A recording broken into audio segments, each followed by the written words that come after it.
تاریخچه بلک فرایدی رازها و اسراری رو در دل خودش نهفته داره که الان قراره با هم بشنویم. اول اینکه این عبارت برمیگرده به کشور آمریکا. همونطور که میدونین بلک فرایدی یعنی جمعه سیاه و واژه سیاه هم که بار منفی داره. پس بریم که ببینیم داستانش چیه.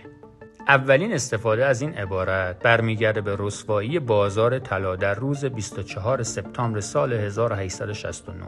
در دوران بازسازی آمریکا پس از جنگ داخلی، دو تن از زمینخواران آن دوران به نامهای جیدیک و جیمز فیسک به واسطه خریدهای عمده در مدتی کوتاه انحصار موقت طلا را به دست گرفتند و کلی هم پول به جیب زدند.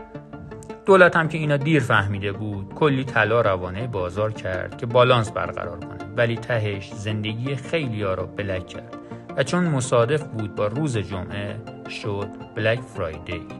گذشت کسی دیگه در موردش حرفی نزد تا نوامبر سال 1951 که کارگرها به صورت جمعی تصمیم گرفتن که روز بعد عید شکرگزاری یا همون تانکسگیوینگ که از قضا روز جمعه هم می شده برای چند روز به کارخونه ها نرن و تعطیلات چند روزه داشته باشن و حسابدارا هم که از روز جمعه به خاطر تراز مالی مثبتی که به وجود می اومد حسابای خودشون رو با جوهر مشکی می نوشتن، دوباره اسم بلک فرایدی رو به اون جمعه نسبت دادن. رفته این یه فرهنگ شد که روز بعد عید شکرگزاری همه کارگرها و کارمندا سر کار نرن و به جاش خریدای عیدشون رو انجام بدن و این موضوع سبب شد که پلیسا و روزنامه‌نگارا به خاطر شلوغی و ترافیک سنگین روز جمعه دوباره از عبارت بلک فرایدی استفاده کنند.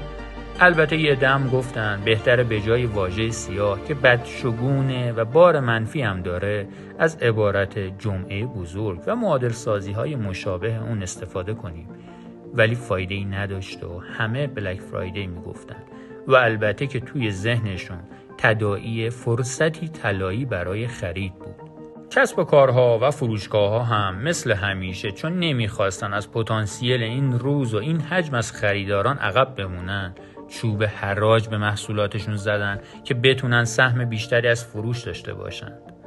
حتی این موضوع به فروشگاه‌های اینترنتی هم رسید و واقعا تخفیف‌های خفنی میدادن. البته که نه مثل ایران که نگم براتون، خودتون میدونین و شاید هم تجربهش کردین تا حالا.